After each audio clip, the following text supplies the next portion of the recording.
ಇನ್ನು ಮಹಾರಾಷ್ಟ್ರದಲ್ಲಿ ನೆರೆ ಉತ್ತರ ಕರ್ನಾಟಕ ಜಿಲ್ಲೆಗಳಿಗೆ ಬರೆ. ವಿಜಯಪುರ ಜಿಲ್ಲೆಯ ಆಲಮೇಲ ತಾಲೂಕಿಗೆ ಪ್ರವಾಹ ಭೀತಿ ಇದೀಗ ಹೆಚ್ಚಾಗ್ತಾ ಇದೆ. ಕಡ್ಲೆವಾಡ ಗ್ರಾಮದಲ್ಲಿ ಭೀಮಾ ನದಿ ಆರ್ಭಟಿಸ್ತಾ ಇದೆ.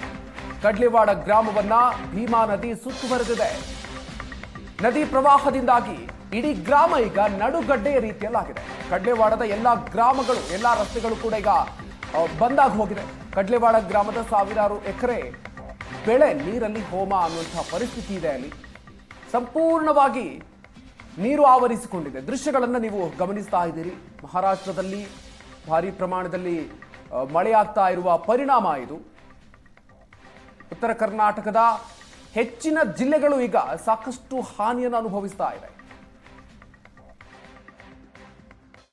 ಮಹಾರಾಷ್ಟ್ರದಲ್ಲಿ ಭಾರಿ ಮಳೆಯಿಂದಾಗಿ ಭೀಮಾ ನದಿಗೆ ಭೀಕರವಾದಂತಹ ಪ್ರವಾಹ ಉಂಟಾಗಿರುವಂತದ್ದು. ಈಗ ಭೀಮಾ ತೀರದಲ್ಲಿ ಇರತಕ್ಕಂತ ಆಲಮೇಲ ತಾಲೂಕಿನ ಬಹುತೇಕ ಗ್ರಾಮಗಳೇನಂತಂದ್ರೆ ಈಗ ಜಲಾವೃತ ಆಗ್ತಾ ಇರುವಂತದ್ದು. ಅದರಲ್ಲೂ ಸಹ ಕೆಲ ಗ್ರಾಮಗಳಲ್ಲಿ ಮನೆಗಳಿಗೆ ನೀರು ನುಗ್ಗಿದ್ರೆ ಇನ್ನು ಕೆಲ ಗ್ರಾಮಗಳು ಸಂಪೂರ್ಣ ಜಲಾವೃತ ಆಗಿದಾವೆ, ಅಂದ್ರೆ ನಡಗಡ್ಡಿಯಾಗಿ ಪರಿಣಮಿಸಿರುವಂತದ್ದು. ಅದರಲ್ಲಿ ಏನಂತಂದ್ರೆ ನಾನು ಹಿಂದೆ ನೋಡ್ತಾ ಇದ್ರಿ ಕಡ್ಲೆವಾಡ ಅಂತ ಹೇಳಿ ಗ್ರಾಮ, ಈ ಗ್ರಾಮ ಸಂಪೂರ್ಣವಾಗಿ ನಡಗಡ್ಡೆಯಾಗಿ ಪರಿಣಮಿಸಿರುವಂಥದ್ದು. ಅಂದ್ರೆ ಹೊರಗಿನ ಸಂಪರ್ಕವನ್ನ ಈಗಾಗಲೇ ಕಡ್ಲೆವಾಡ ಗ್ರಾಮ ಕಳ್ಕೊಂಡಿದೆ. ಇಲ್ಲಿ ಏನಂತಂದ್ರೆ ಈಗ ಇಲ್ಲಿ ಗ್ರಾಮದಲ್ಲಿ ಬರ್ತಕ್ಕಂಥ ಎಲ್ಲ ಬೆಳೆಗಳು ಸಹ ಏನಂತಂದ್ರೆ ಜಲಾವೃತ ಆಗಿರುವಂತಹ ಸಾವಿರಾರು ಎಕರೆ ಕಬ್ಬು, ಮತ್ತೊಂದು ಕಡೆಗೆ ಇಲ್ಲಿ ಬೆಳೆದಂತ ಹತ್ತಿ, ಸೂರ್ಯಪಾನ, ತೊಗರಿ, ಹೀಗೆ ಬಹುತೇಕ ಏನಂತಂದ್ರೆ ಬೆಳೆಗಳು ಈಗಾಗಲೇ ಏನಂತಂದ್ರೆ ಹಾನಿಯಾಗಿರುವಂತದ್ದು.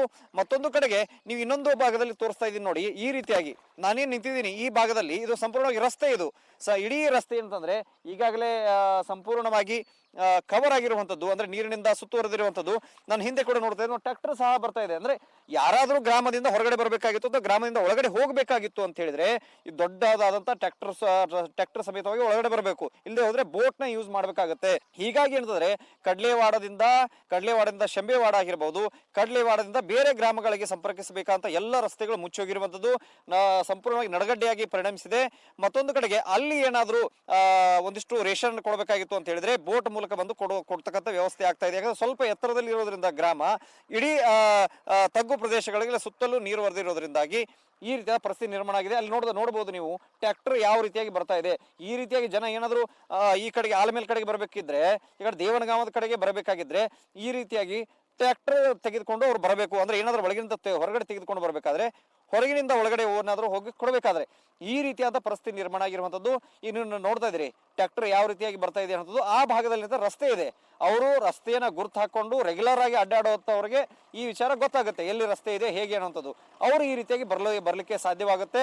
ಅದನ್ನ ಹೊರತುಪಡಿಸಿದ್ರೆ ಈ ಏನು ಕಡ್ಲೆವಾಡ ಗ್ರಾಮ ಸಂಪೂರ್ಣವಾಗಿ ಜಲಾವೃತ ಆಗಿದೆ, ನಡಗಡ್ಡೆಯಾಗಿ ಪರಿಣಮಿಸಿದೆ.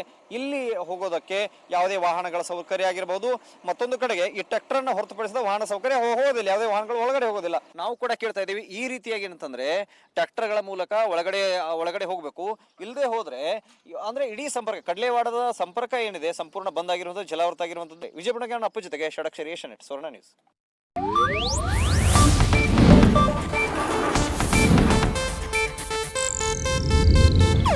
ಇದು ಏಷ್ಯಾನೆಟ್ ನ್ಯೂಸ್ ನೆಟ್ವರ್ಕ್ ಪ್ರಸ್ತುತಿ.